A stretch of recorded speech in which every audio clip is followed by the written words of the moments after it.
Good morning, everyone. It's Stephen Whiteside here from theuptrend.com with your morning market outlook for Thursday, June 11th, 2026.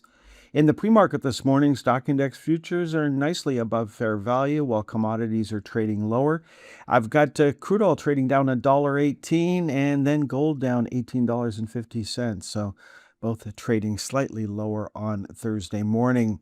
Now, we do have some inflation numbers and U.S. jobless claims coming out at 8:30 this morning. Both of those could certainly help change the direction of the market. You've probably heard people talk about gold breaking down below the 200-day moving average. It certainly has.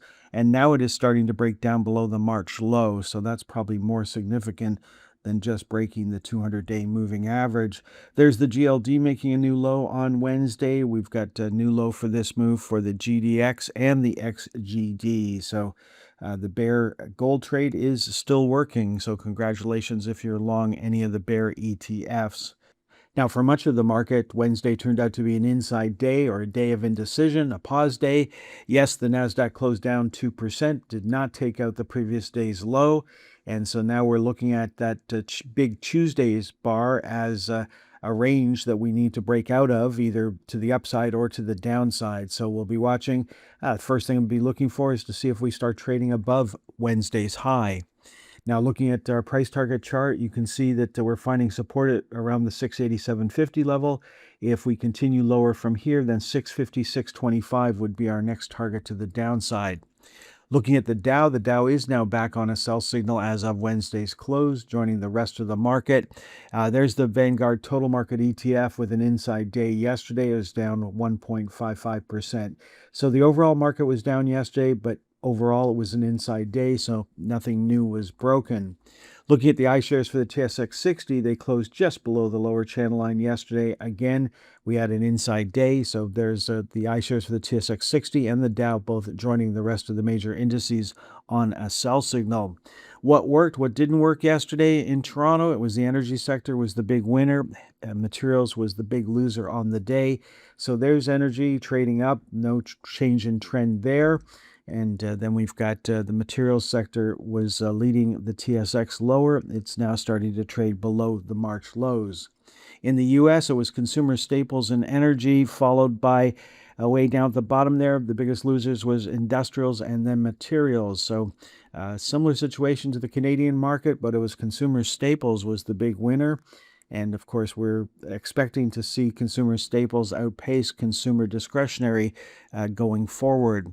Looking at materials, materials was down on the day 2.3%, still on a daily sell signal, so no change there. And then industrials was down 3.38%, back on a sell signal as of Wednesday's close. Now, one sector of the market I'm keeping a close eye on right now is the financials. So we've had weakness in the technology sector. If it rolls over to the financials, I'll be a little more concerned. But here we are coming into Thursday's trading action with the financials ETF in the U.S. on a buy signal right now, and the financials in Toronto making a new high on Wednesday before pulling back and closing down a tick over 0.25%.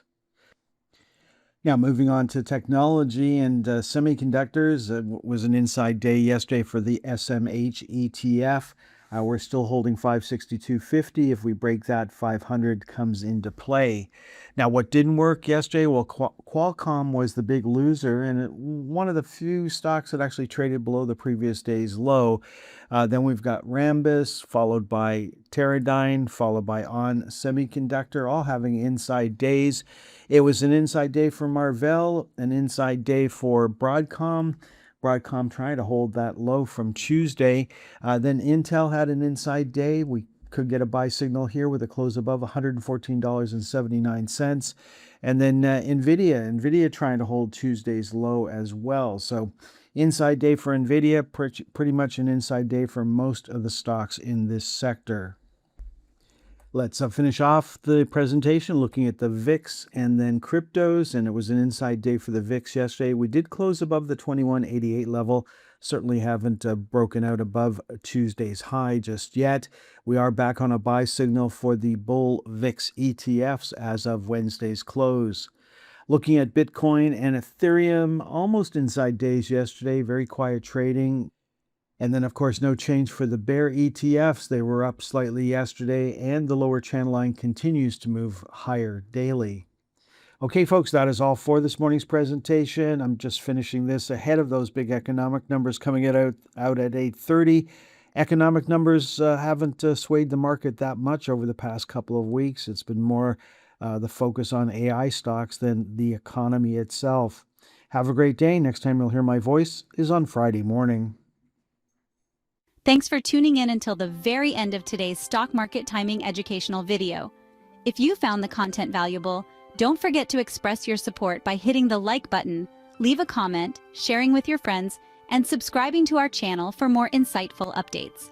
Remember, in the world of stocks, timing is crucial, and following the trend can be your greatest ally. If you would like more information on how we can help you better time the stock market, please visit theuptrend.com.